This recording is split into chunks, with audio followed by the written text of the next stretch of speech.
The following program was provided by an independent producer solely responsible for its content. The opinions expressed do not necessarily represent the views of this station, its staff, board of directors, or underwriters. Hi, my name is Ken Gidge, and this is Gidgeworld. We haven't had many Gidgeworlds for a while because we've been doing lots of other stuff. But Gidgeworld really means that. What's taking place in my world? So when I find someone interesting, I must bring them over here to the station and also into Gidgeworld. Today, we've got somebody who's extremely interesting, a teacher, retired, who has written a book. She lives right here in Nashville. We'll learn lots about her, and I think you're going to find her extremely fascinating. Her name is Lee Guerette. How are you, Lee? Hi, nice to see you, Mr. Nice Gidge. to see you. Nice to see you. Now, we have a book, and I'm going to hold it up right there. As you can see it, you've seen it. All right, and this is called Cognitive Yoga. But before we get into the book, let's learn a little bit about you. You're from Nashville, correct? I'm from Nashville, that's right. I've lived here all my life so far. So far? Good. So far. And your parents? My parents ran a very successful hairstyling place. My father was Isidore, and it was the largest and one of the most sophisticated, fashion-forward places. Well, Lee is being probably a little shy about this. Her father was one of 100 hairstylists in the country to have a little tiny book that he was in, like Vidal Sassoon had one, and your father was in it. So when people used to come to Nashville, such as Lucille Ball, I think it was Betty Grable came to Nashville. So your father really was quite ahead of his time. Yes, he was very progressive. And your mother was the business lady of the house. The house and the store. Right. School. Where'd you go to school? My primary school was Notre Dame Academy. High school was Mount St. Mary's, so we're Catholic all the way up. And then... Did you have nuns? Yes. They were strict. Poor. All right, no, let's not talk about nuns. Could be well, there are good things. There are good okay. things, yeah. Good. Yeah, we had nuns all the way up, lots of good discipline. And then I went to college at UNH. After that, I went to Franconia College and completed a BA, and then I went on to Boston University. For? A master's in Master's degree. Master's in reading and language, yeah. Okay, I introduced you as a teacher retired, so where have you taught? I've taught in and around this area for quite some time, over 25 years. My first teaching assignment was in Pelham, and then I was out of the business for a little while because I was raising a little boy. And then I went into Londonderry for a short time and then to Lowell. To Lowell? Lowell. What about Lowell? Lowell was hard. Lowell, the students, it was one of the poorest areas in Lowell, and the students were extremely tough. They were members of gangs, and they were defiant and disruptive and agitated and angry. I think then Lowell was really tough and considered one of the worst places for teachers to teach, especially that school. Is that correct? It is. It was a school that got on probation with the state of Massachusetts for a time. Wow. Then where did you go? From there, I went to the F.W. Parker Charter School, which is one of the finest schools in the country. It's a fabulous school. So from hell to heaven? Yes, from hell to heaven is the best way to describe it. Now, why, I guess all schools like to think they're wonderful, especially a charter school. Why was yours so wonderful? Well, it was a coalition of essential schools, and it followed the Theodore Sizer principles and habits of learning, and very child-centered, very child-friendly kind of school, and they managed to get the kids so involved, so interested in their own projects, in their own learning, that they wanted their own achievement. They were invested in their own learning. Why? How did that work out? Well, I mean, we're going to have some teachers watching. because this book is basically written for teachers, but we'll Right. have parents and other people. Now, why? Why was it so good? Why were the kids so involved? Well, for one thing, it wasn't just rote memorization. It wasn't like the old-fashioned school where you had a lecture and then you wrote your notes and you turned in a test. It wasn't like that at all. They had projects based on Gardner's theories of multiple intelligence. So kids acted, they drew, they sang, they danced, they danced numbers, they did interdisciplinary projects, and it was project-based learning across the board. They learned so much, and they were so happy, and they had so much fun. I can't say enough. Now, this started from Harvard?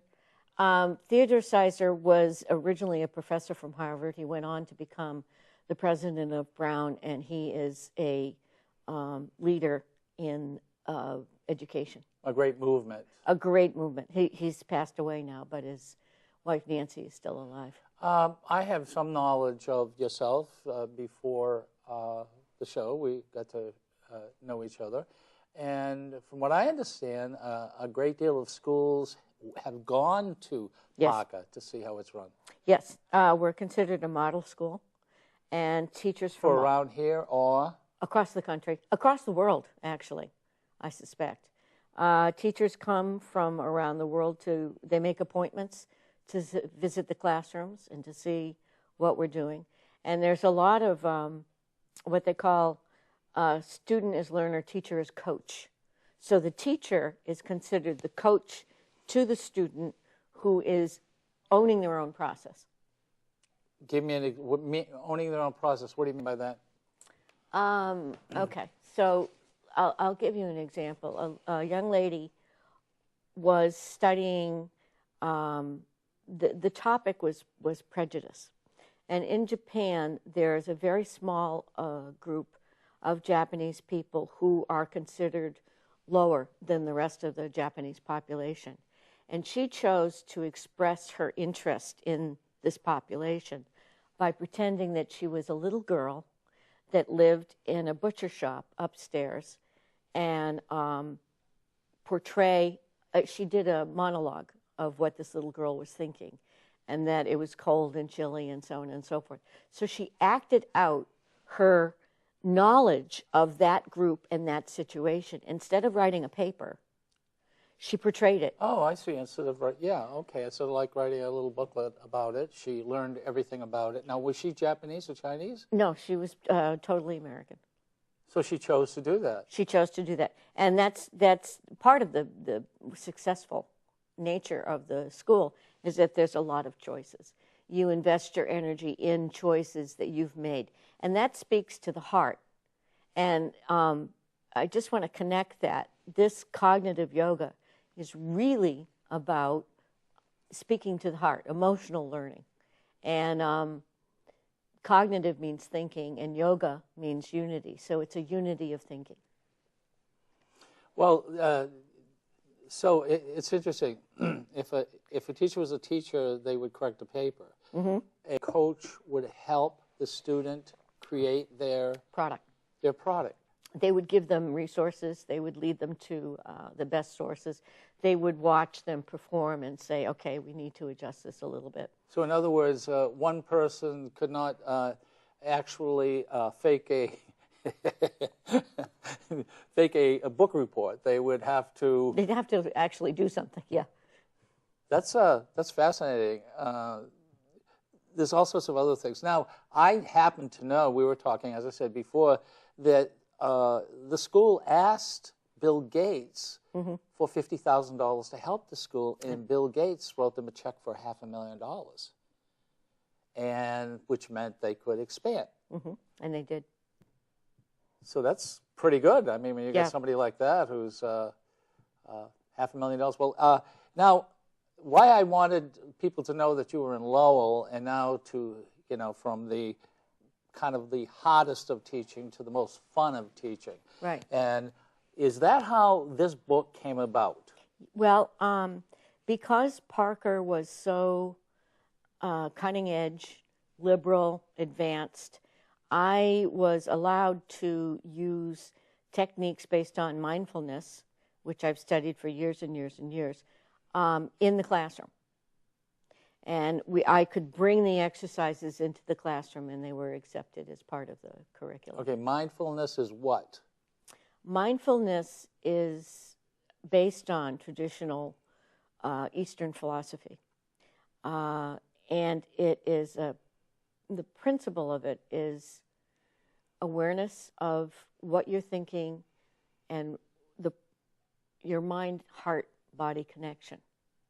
So it's completely self-aware, and then using the information that you're getting from this awareness to make good decisions, to proceed well, to be successful, to live life. That sounds complicated. How do you get the kids to It's calm down? It's actually pretty simple. It's actually pretty simple.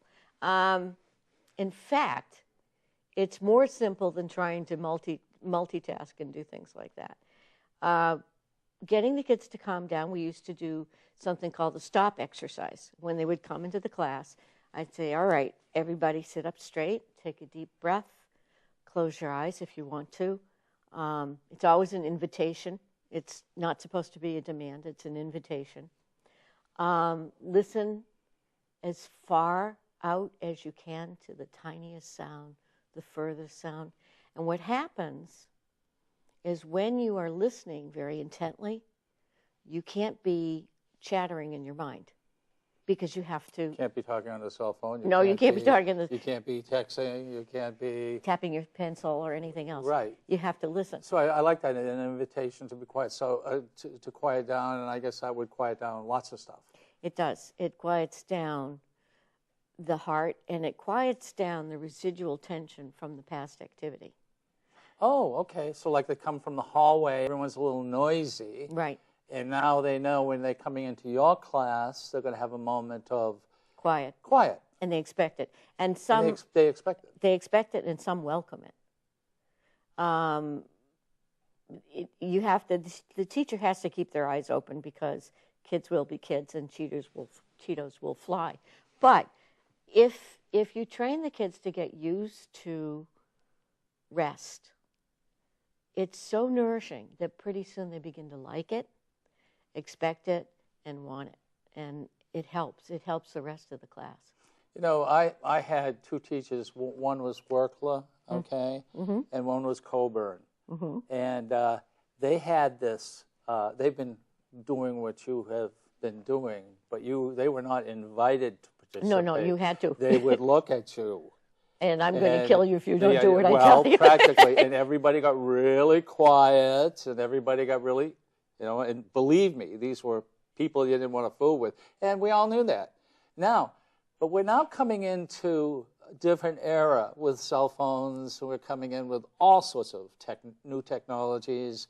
So in a sense, this is sort of like going back to the old ways. No, it isn't. Not at all. Mr. Workler intimidated his kids. He was controlling you through fear. No, I didn't mean that. That's not what I meant. I meant you're using a modern way of doing it to getting back to the quiet. Yes, but it's not this imposition from outside. It's more of an internal control. You invite the kids to be successful, and you have to persuade them. You have to sell that this is a way to be more awake, more effective, more efficient, work faster, for example. And that's completely different. When you tell kids, I'm going to teach you how to get your work done twice as fast, and you'll absorb more learning in 10 minutes than you would a half an hour your old-fashioned way, it's a completely different possibility than just imposing silence or... So it's first be quiet, and then guess what? Pay attention. We're not going to give you any sort of free time to fool around. We're going to get you moving immediately into projects. Well, there is plenty of fun. It's not a question of not being active and participating, because project-based learning is participating, but it's participating with attention. Attention and a different speed. No, they're kidding. I think I have to. Excuse me. I think I'm going to have to read this book because I'm sort of, and this is a book for teachers, and my IQ is about the size of the clock, I suppose. It's 7. That big. I know.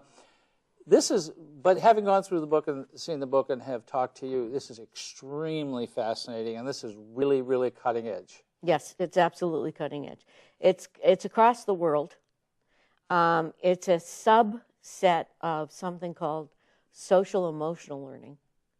And they're finding out that emotional intelligence is as important, if not more important, than IQ.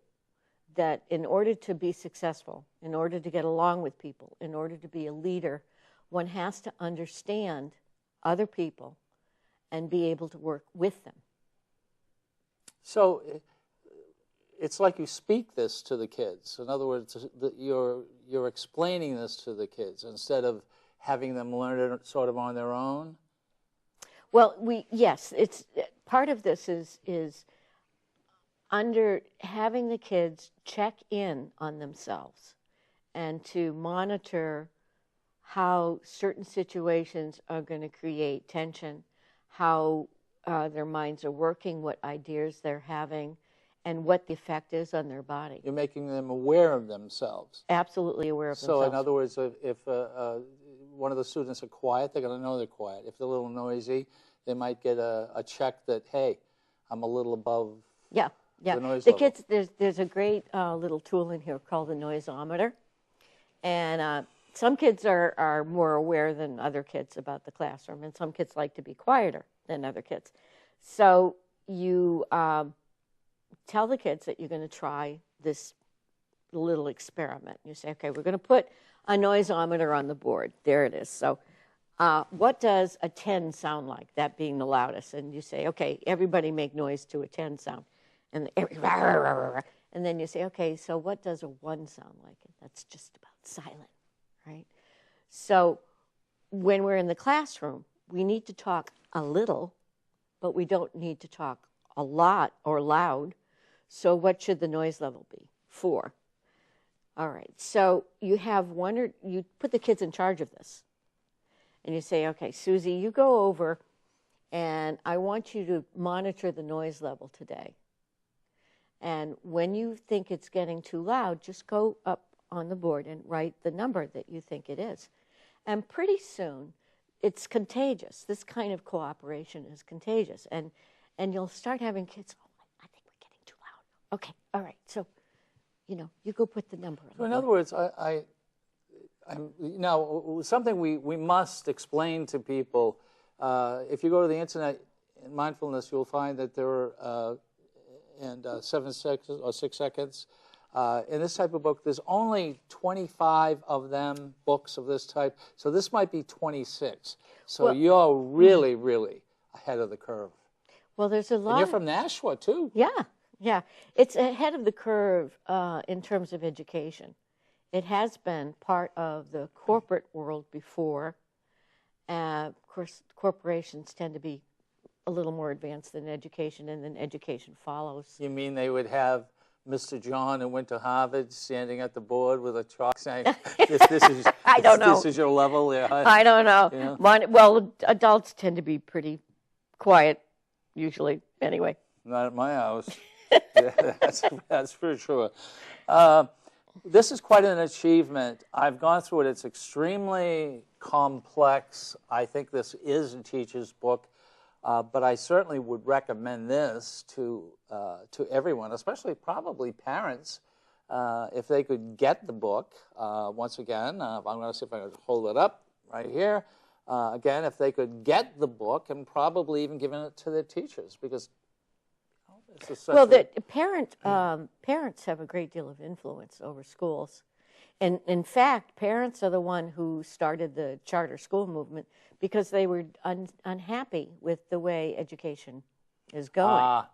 Now, something about your school, the parents had to do what at your school, at Parker? At Parker. Well, it was started by a Dr. Laura Rogers.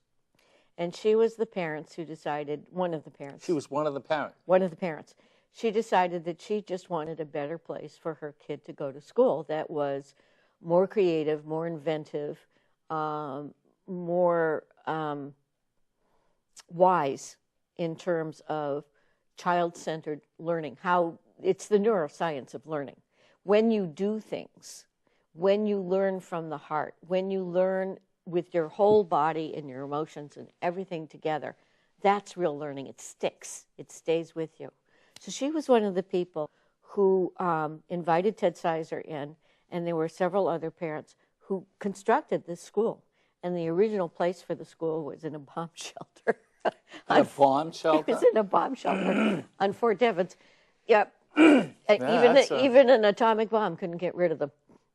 Okay. No, this was at Fort Devens. Fort Devens has broken up and all sorts of businesses, and the school is there. Laura Rogers, by the way, have reading a little about her, is pretty smart in her own. Yes, she's a professor at Tufts right now. Yeah, right. She's a professor. So you got parents, but if I remember from some of the stuff you told me, parents had to participate.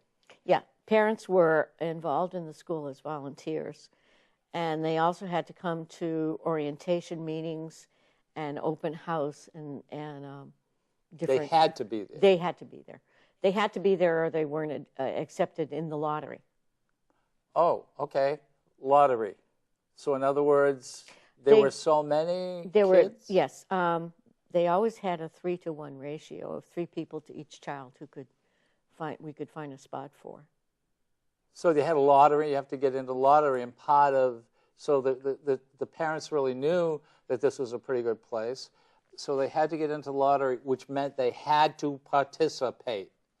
There was no getting out of it. No, there was no getting out of it. But these are enlightened parents.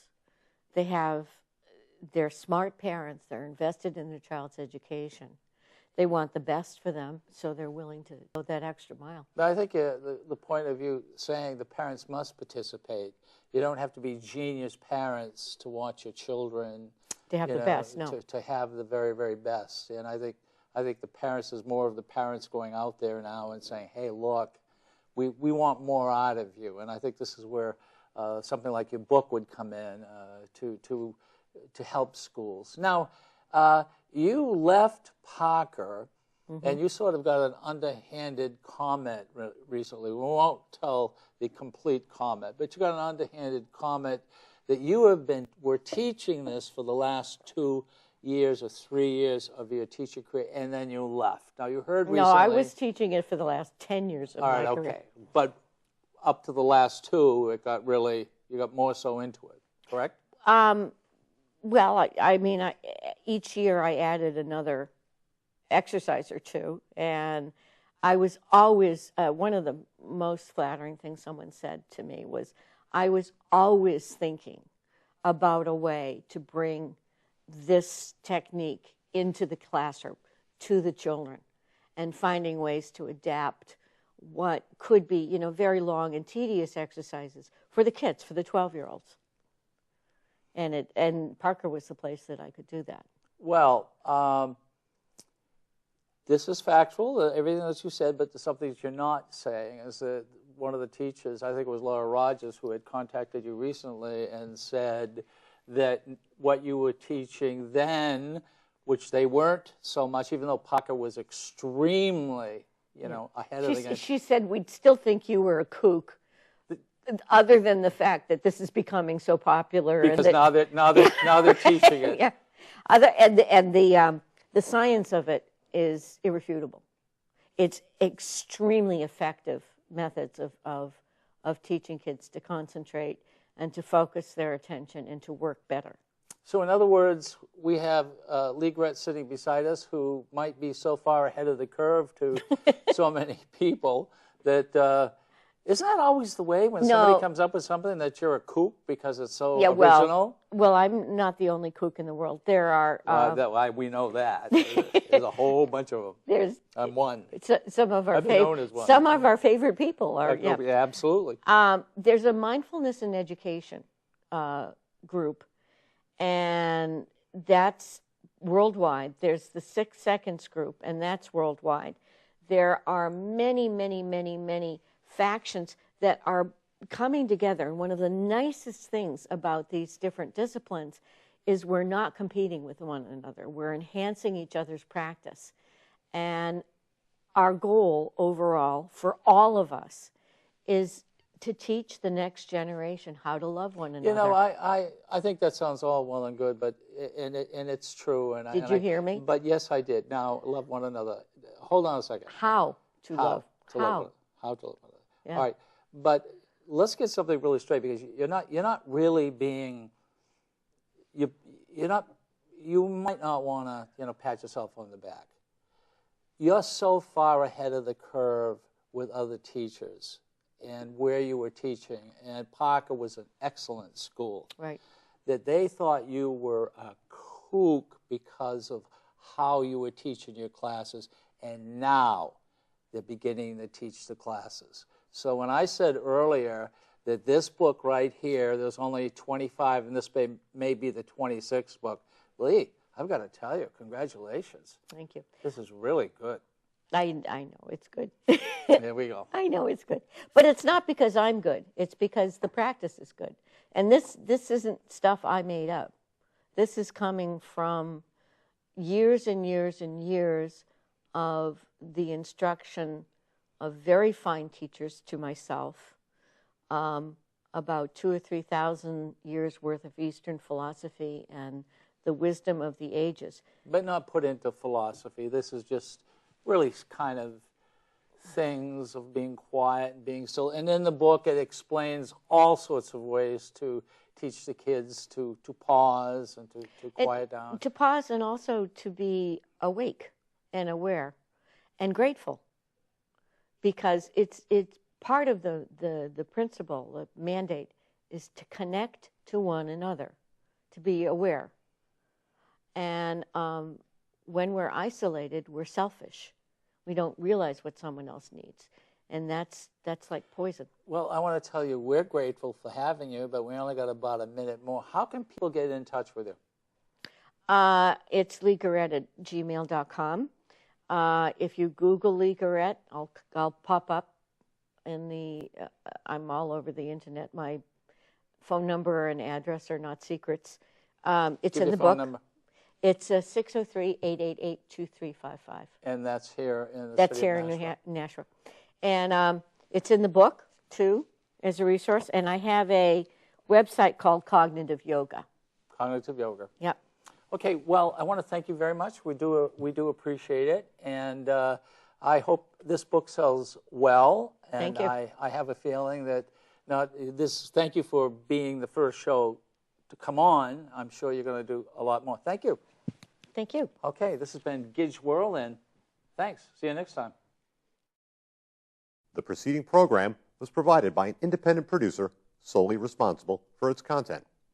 The opinions expressed do not necessarily represent the views of this station, its staff, board of directors, or underwriters. The following program was provided by an independent producer solely responsible for its content. The opinions expressed do not necessarily represent the views of this station, its staff, board of directors, or underwriters. Hi, my name is Ken Gidge, and this is Gidgeworld. We haven't had many Gidgeworlds for a while because we've been doing lots of other stuff. But Gidgeworld really means that. What's taking place in my world? So when I find someone interesting, I must bring them over here to the station and also into Gidgeworld. Today, we've got somebody who's extremely interesting, a teacher, retired, who has written a book. She lives right here in Nashville. We'll learn lots about her, and I think you're going to find her extremely fascinating. Her name is Lee Guerette. How are you, Lee? Hi, nice to see you, Mr. Nice Gidge. to see you. Nice to see you. Now, we have a book, and I'm going to hold it up right there. As you can see, you've seen it. All right. And this is called Cognitive Yoga. But before we get into the book, let's learn a little bit about you. You're from Nashville, correct? I'm from Nashville. That's right. I've lived here all my life so far. So far? Good. So far. And your parents? My parents ran a very successful hairstyling place. My father was Isidore, and it was the largest and one of the most sophisticated fashion-forward places. Well, Lee is being probably a little shy about this. Her father was one of 100 hair stylists in the country to have a little tiny book that he was in, like Vidal Sassoon had one, and your father was in it. So when people used to come to Nashua, such as Lucille Ball, I think it was Betty Grable came to Nashua. So your father really was quite ahead of his time. Yes, he was very progressive. And your mother was the business lady of the house. The house and the store. Right. School. Where'd you go to school? My primary school was Notre Dame Academy. High school was Mount St. Mary's, so we're Catholic all the way up. And then... Did you have nuns? Yes. They were strict. Poor. All right, no, let's not talk about nuns. Well, there are good things. There are good things. Yeah. Good. Yeah, we had nuns all the way up. Lots of good discipline. And then I went to college at UNH. After that, I went to Franconia College and completed a BA. And then I went on to Boston University. For? A master's in degree. Master's in reading and language. Yeah. Okay, I introduced you as a teacher retired, so where have you taught? I've taught in and around this area for quite some time, over 25 years. My first teaching assignment was in Pelham, and then I was out of the business for a little while because I was raising a little boy. And then I went into Londonderry for a short time and then to Lowell. To Lowell? Lowell. What about Lowell? Lowell was hard. Lowell, the students, it was one of the poorest areas in Lowell, and the students were extremely tough. They were members of gangs, and they were defiant and disruptive and agitated and angry. I think then Lowell was really tough and considered one of the worst places for teachers to teach, especially that school. Is that correct? It is. It was a school that got on probation with the state of Massachusetts for a time. Wow. Then where did you go? From there, I went to the F.W. Parker Charter School, which is one of the finest schools in the country. It's a fabulous school. So from hell to heaven? Yes, from hell to heaven is the best way to describe it. Now, why, I guess all schools like to think they're wonderful, especially a charter school. Why was yours so wonderful? Well, it was a coalition of essential schools, and it followed the Theodore Sizer principles and habits of learning, and very child-centered, very child-friendly kind of school. And they managed to get the kids so involved, so interested in their own projects, in their own learning, that they wanted their own achievement. They were invested in their own learning. Why? How did that work out? Well, I mean, we're going to